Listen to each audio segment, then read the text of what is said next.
প্রিয় দর্শক, সাজ্জাদ কাদিরের শুভেচ্ছা নিন। এই মুহূর্তে আপনাদের সামনে কথা বলতে এসেছি। বিজয় উদযাপিত হচ্ছে ভারতে, বাংলাদেশে অনুপস্থিত। আজকে 16 ডিসেম্বর সকালে আপনাদের সঙ্গে কথা বলছি। আজকে 55তম বিজয়ের দিন, 55তম বিজয় দিবসের দিন।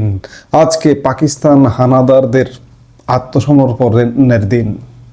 আজকের ঠিক এই দিনে 16 ডিসেম্বর বিকেলবেলা 55 বছর আগে 1971 সালে আমাদের যৌথ বাহিনীর হাতে পাকিস্তানি হানাদাররা আত্মসমর্পণ করেছিল। স্বাভাবিকভাবে এটি আমাদের আনন্দের দিন, স্বাভাবিকভাবে এটি আমাদের উৎসবের দিন।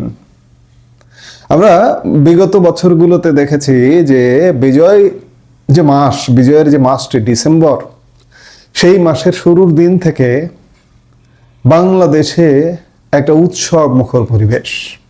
বিজয়ের গান বাজে, বিজয়ের পোশাক পরে, আমাদের ভবনগুলো, আমাদের স্থাপনাগুলো বিজয়ের রঙে রাঙিয়ে যায়, বিজয়ের আলোয় আলোকিত হয়। কিন্তু অত্যন্ত পরিতাপের বিষয়, অত্যন্ত দুঃখের বিষয়, পরিবর্তিত বাংলাদেশে, 2024-এর মাধ্যমে পরিবর্তিত বাংলাদেশে আমরা গত 2টি বছর বাংলাদেশে বিজয়ের আনন্দকে ম্লান হতে দেখছি। 2024 সালের আজকের এই দিনটিও, বিজয় দিবসটিও পালিত হয়নি, উদযাপিত হয়নি। সেই অর্থে রাষ্ট্রীয় আড়ম্বর পূর্ণতা ছিল না, রাষ্ট্রীয় আয়োজন ছিল না। বিজয় দিবসের সবচেয়ে বড় আয়োজন হয় বাংলাদেশের প্যারেড স্কোয়ারে, তেজগাঁতে, রাজধানী ঢাকার কুচকাওয়াজ, বিজয় দিবসের কুচকাওয়াজ। 2024-এ কুচকাওয়াজ হয়নি। তখন অজুহাত দেওয়া হয়েছিল সরকারের পক্ষ থেকে যে মাত্র সরকার 4 মাস আগে সরকার গঠন করেছে, সরকার প্রস্তুতি নিতে পারেনি, এই জন্য সেটি করা হয়নি। ঠিক একইভাবে, একই ধারাবাহিকতায় এবছর 2025-এর বিজয় দিবসেও সবচেয়ে বড় আয়োজনটি বিজয় দিবসের কুচকাওয়াজ এবারও হচ্ছে না। কেন হচ্ছে না? নানা প্রশ্ন দেখা দিচ্ছে যে এই সরকারটি, বর্তমানে যে সরকারটি, এটি জামাত সমর্থিত, অর্থাৎ বাংলাদেশের স্বাধীনতা বিরোধী শক্তি সমর্থিত সরকার। যার কারণে তাদের কাছে বিজয়, তাদের কাছে তো আসলে পরাজয়, তাদের কাছে তো মুক্তিযুদ্ধ একটা হেরে যাবার ইতিহাস। সেই ইতিহাসকে হাইলাইট করা তো তাদের কম্য নয়। যার দরুন এবারও বিজয় দিবসের কুচকাওয়াজ হচ্ছে না। এবার অজুহাত দেওয়া হয়েছে যে সেনাবাহিনী, সাধারণত সেনাবাহিনী বা আমাদের যে যৌথ বাহিনী, 3 বাহিনী, সশস্ত্র বাহিনী, তারাই এই কুচকাওয়াজটা করেন। বলা হয়েছে, মানে নভেম্বর মাসেই বলা হয়েছে যে যখন হবে না তখনই ডক্টর ইউনূসের প্রেস সচিব এক বক্তব্য বলেছিলেন যে 60-70 হাজার সৈনিকরা মাঠে আছে আইন শৃঙ্খলা রক্ষায়। বিজয় দিবসের কুচকাওয়াজের জন্য যে প্রস্তুতি নেওয়া দরকার, তার জন্য তারা প্রস্তুতি নিতে পারেননি। এটি কোনো অজুহাত নয়, আসলে অন্তর্নিহিত কারণ আছে। কেন? ওই যে আমি বললাম যে বিজয়টা আসলে তাদের জন্য পরাজয়ের গ্লানি, এই পরাজয়ের গ্লানিকে হাইলাইট করতে চায় না। আবার অনেক বিশ্লেষণ, গতকালকে বিবিসিতেও এ ব্যাপারে রিপোর্ট হয়েছে যে বাংলাদেশে পরপর 2বার বিজয় দিবসের কুচকাওয়াজ হচ্ছে না। নানাজন নানাভাবে বিশ্লেষণ করবার চেষ্টা করেছেন।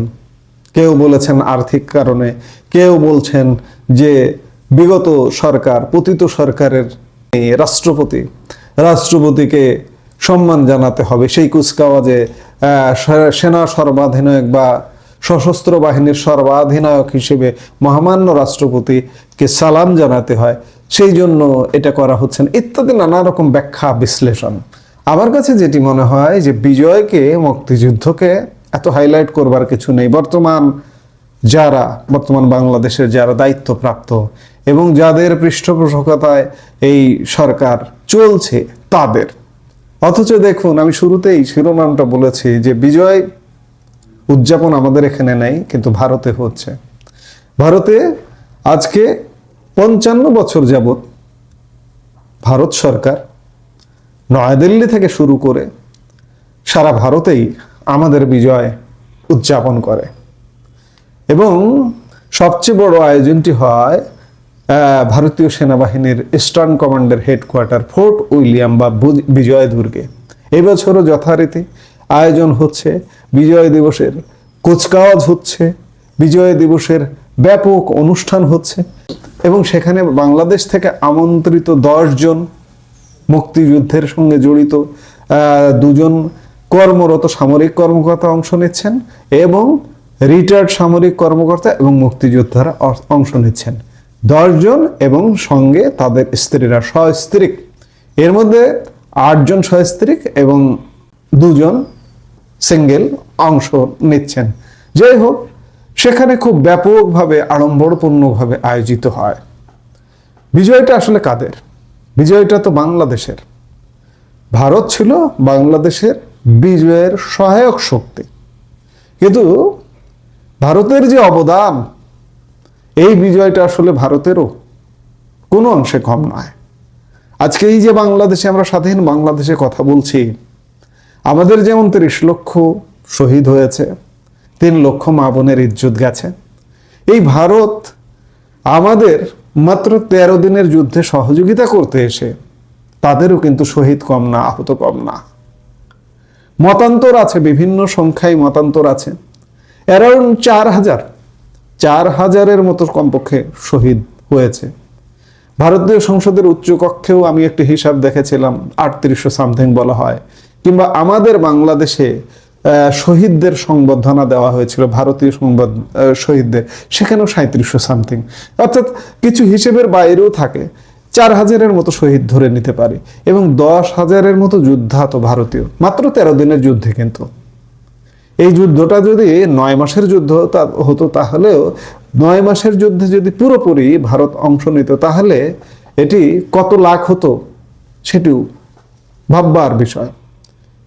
যাই হোক, এটি ভারতের জন্য একটা বিশাল বিজয়ের ব্যাপার। ভারত 13 দিনের যুদ্ধে 3 ডিসেম্বর থেকে এই যুদ্ধে অংশগ্রহণ করেছিল বলেই আমাদের বিজয় ত্বরান্বিত হয়েছিল। না হলে হয়তো আমরা আজও স্বাধীনতা পেতাম কিনা সেটি খুব বড় ধরনের প্রশ্ন। আজও আমরা মুক্ত স্বাধীন বাংলাদেশের নাগরিক হিসেবে বলতে পারতাম কিনা। ভারত আমাদের সাথে যুক্ত হয়ে আমরা খুব স্বল্পতম সময়ে আমরা বিজয় অর্জন করেছি। আজকের দিনে হানাদারদের আত্মসমর্পণ করাতে পেরেছি। যাই হোক, যে অজুহাতেই হোক না কেন, সরকারি তরফ থেকে খুব বড়ভাবে ব্যাপকভাবে আয়োজন না হলেও বাংলাদেশের মানুষ যে বিজয়কে কতটা লালন করে, সোশ্যাল মিডিয়ায় আজকে গিয়ে দেখুন যে বাংলাদেশের মানুষের হৃদয়ে মুক্তিযুদ্ধ, বিজয় দিবস, পাকিস্তানি হানাদার বাহিনী কিংবা তাদের এর দেশীয় শক্তি জামাত এবং ইউনূস সরকার যতই বিজয় নিশান ওড়ানো বন্ধ করুক না কেন, বাংলাদেশের মানুষ কিন্তু আজকে ঠিকই বিজয় উদযাপন করছে। আমার মাঝে মাঝে দ্বিধাগ্রস্ত মনে হয় যে জামাত কি সত্যি বাংলাদেশের ক্ষমতার মসনদে আসবে? কিন্তু না, এই যে বারবার এসব দিন যখন আসে, তখন আমার মনে হয়ে যায় যে না, অসম্ভব। বাংলাদেশের মানুষ অন্ততপক্ষে এই পাকিস্তানপন্থী জামাতকে ক্ষমতার মসনদে বসাবে না। যে ক্যারিশমাই করুক, যে নাটকই করুক না কেন, লাভ হবে না।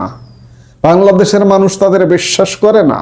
জামাত বিজয় দিবস উদযাপন করুক না কেন, কিংবা শহীদ বুদ্ধিজীবী দিবসকে বিকৃত করুক না কেন, তবুও বাংলাদেশের মানুষ অন্ততপক্ষে তাদের বিশ্বাস করবে না। সরকারিভাবে আয়োজন হচ্ছে না, ওকে, ব্যাপক আড়ম্বর পূর্ণতা নেই, ঠিক আছে, কিন্তু বাংলাদেশের মানুষের হৃদয়ে বিজয় আছে, হৃদয়ে একাত্তর আছে, এটি যথেষ্ট।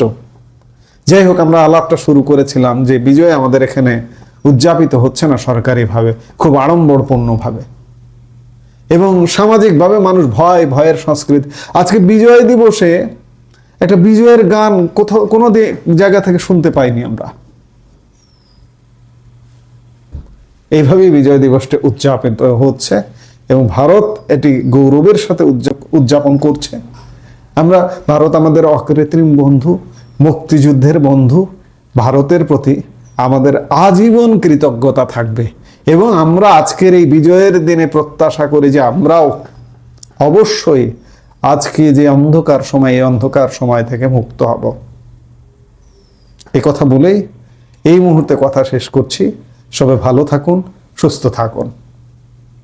আমাদের ভিডিওগুলো নিয়মিত পেতে সাবস্ক্রাইব করুন Sajjad Kadir and the legends YouTube channel এবং লাইক, কমেন্ট, শেয়ার করে সাথে থাকুন।